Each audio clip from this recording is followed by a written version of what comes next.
সুধীর সংগঠন রতনপুর নবজাগরণ সংঘ কর্তৃক আয়োজিত শ্রী শ্রী বাণী অর্চনায় আপনাদের প্রীতি শুভেচ্ছা ও স্বাগত।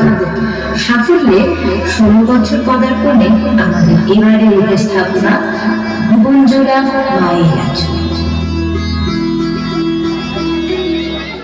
আমার মায়ের মতো কে আর আছে মায়ের মতো, আমার মায়ের মতো কে আর আছে মায়ের মতো, মাটির মতো ছায়ার মতো জড়িয়ে ধরে সে যে বাঁচে মায়ের মতো, কে আর আছে মায়ের মতো।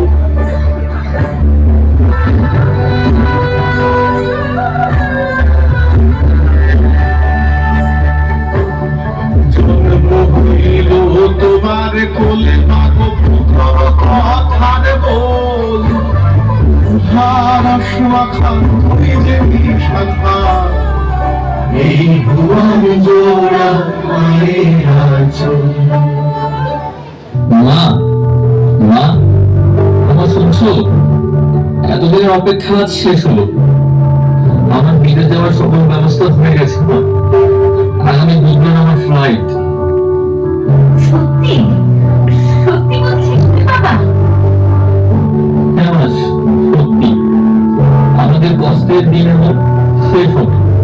বিদেশ গিয়ে আমি অনেক অনেক পরিশ্রম করবো মা। তাতে তুই বিদেশ যাবি?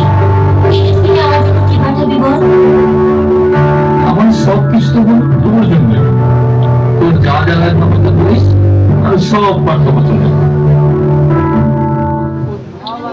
এরপর ছেলে পাড়ি জমায় বিদেশে।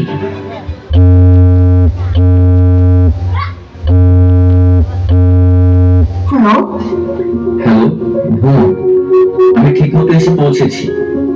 মাকে বলিস আমার জন্য চিন্তা না করতে, আর মাকে বলিস এখানে এসে আমার একটা ভালো কোম্পানিতে চাকরি হয়েছে। জানিস, দিনের 16 ঘন্টা ডিউটি। আচ্ছা দাদা, আমি মাকে বলবো। আর তুই কেন বললি মা যেন চিন্তা না করে? মায়েরা তো একটু চিন্তা করবে। আর তুই নিজে খেয়াল রাখিস কিন্তু। আচ্ছা বোন, তোমার জেনে খেয়াল রাখিস। মা, মা শুনছো? দাদার নাকি ওখানে খুব ভালো একটা কোম্পানিতে চাকরি হয়েছে। দাদা এখন খুব ব্যস্ত থাকবে মা। হে ভগবান, তুমি ছেলেটাকে সুস্থ রেখো, ওর খেয়াল রেখো ভগবান। এভাবেই রোজ ফোনে কথা হতো তাদের। ছেলেও তার আয়ের বেশিরভাগই দেশে পাঠিয়ে দিত মা ও বোনের জন্য। বছর 3 পর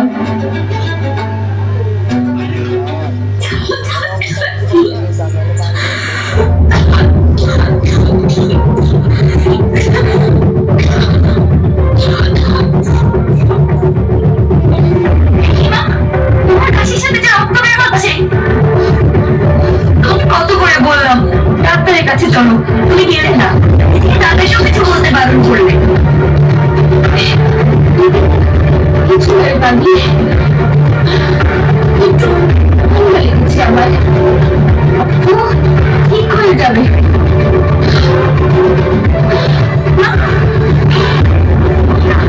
তোমার মা, মা চোখ খোলো, চোখ খোলো মা।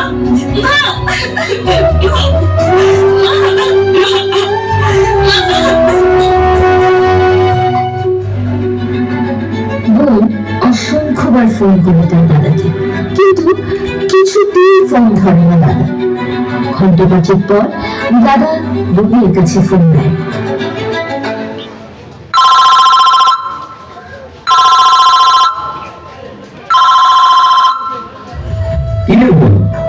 এই অসময়ে এতগুলো ফোন?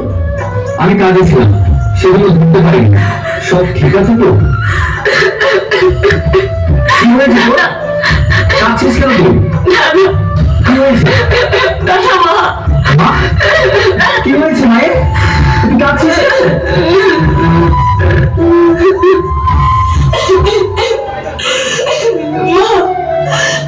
আমাদের মাঝে নেই দাদা। কি বললি তুই?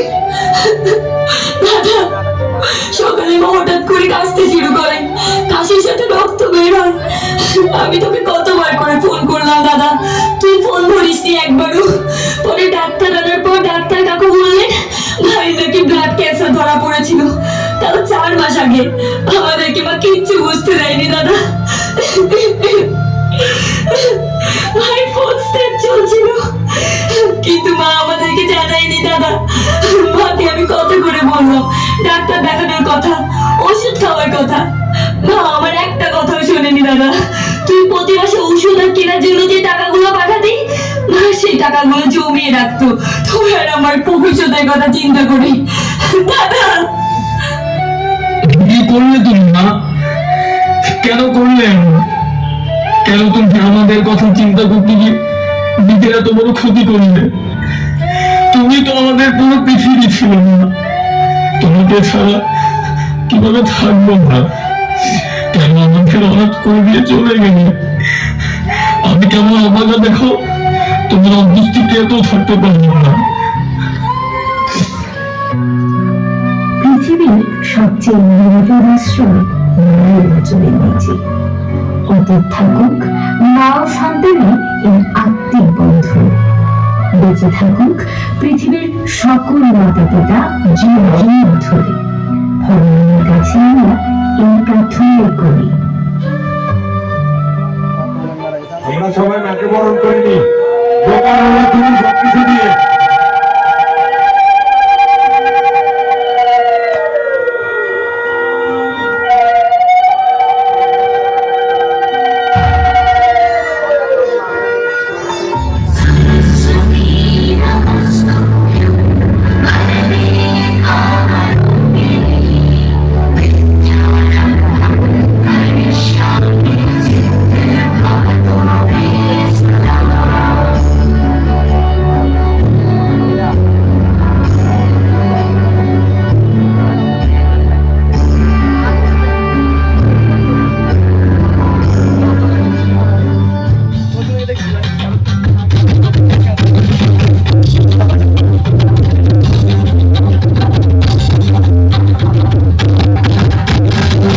তোমারই হাত ধরে ঘুরবো আজ আমি, করেছি কত কিছু।